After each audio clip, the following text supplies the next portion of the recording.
Nino Mulak inilabas na ang video ng panghahalay sa anak niyang si Sandro Mulak.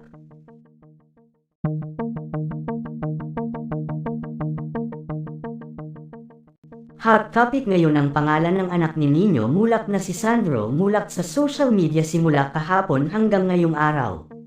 Maraming netizens nga ang na-curious ngayon kung sino nga ba ang kapuso young star. Si Sandro ay ang panganay na anak ng aktor at dating child wonder na si Nino Mulak at unang nakilala bilang artista sa teatro. Laman ng usap-usapan ng pangalan ni Sandro sa buong social media platform sa gitna ng naglabasang blind item tungkol sa isang baguhang aktor na hinalay umano ng dalawang gay executives na konektado sa isang TV network. Mas lalo pang pinag-usapan si Sandro nang mag-post siya sa Instagram ng isang sad face emoji, bukod pa sa quote na ibinahagi niya na may kinalaman sa pagiging helpless. Saad ni Sandro, "God is never late. He sees the cries of the helpless and He will heal, provide, lead and save. Trust in Him." Naunang kumalat ang mga balitang nagsasabi na dalawang lalaki ang di umano'y nanghara sa anak ng isang aktor. Ang GMA Network ay naglabas ng pahayag tungkol sa umano'y insidente na kinasasangkutan ng isang artista. Noong July 30, sinabi ng GMA7 na wala pa silang natatanggap na formal na reklamo mula sa mga di umano'y sangkot sa issue.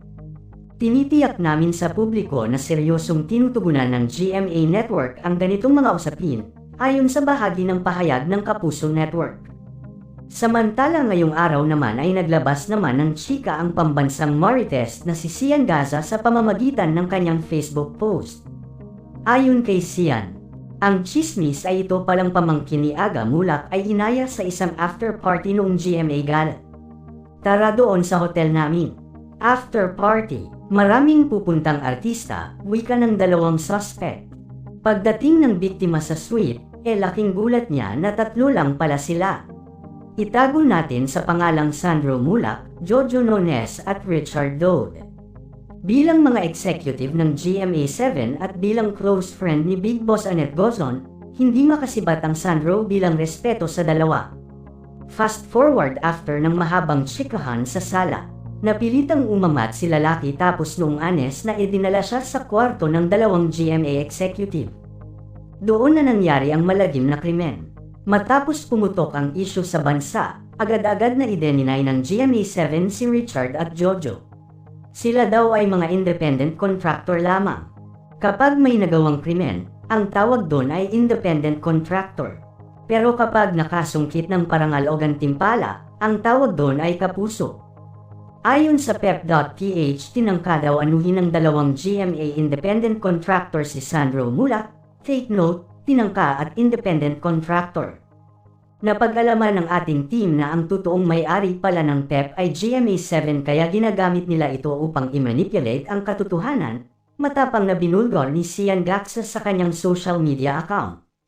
Maging si OJ Diaz ay hindi na din napigilan ang sarili at naglabas na din ito ng kanyang saloobin patungkol sa nasabing isyo. Ayon sa post nito sa social media account ay hindi umano totoong muntik pagsamantalahan ang nasabing movie actor dahil talaga umanong may nangyari sa mga ito. Samantala sa Facebook account naman nga ni Nino Mulak ngayong Miyerkules July 31, ay nagbahagi naman ito ng isang cryptic post na, "Inumpisahan nyo, tatapusin ko." Hindi kinumpirma o itinanggi ni Nino ang pagkakasangkot ng kanyang anak sa umano'y insidente. Ngunit naniniwala ang mga netizens na ang kanyang babala ay tumutukoy dito. Samantala emosyonal nga ding humarap si Nino Mulak sa publiko at ayon dito, hindi umano sila titigil hanggat hindi nila nakakamit ang hustisya na nararapat para sa anak niyang si Sandro. Binaboy umano ng mga ito ang pagkalalaki ng kanyang anak at pati nga daw mental health ng anak nila ay sobra nang naaapektuhan ng dahil sa nangyari dito. Hawak na nga din daw nila ang ebidensya na magdidiin sa mga suspect at siguradong magpapakulong sa mga ito. Hindi nga daw papayag si Nino na walang mananagot sa nangyaring ito dahil kahit saan nga daw umabot ito ay ipaglalaban niya ang karapatan ng kanyang anak.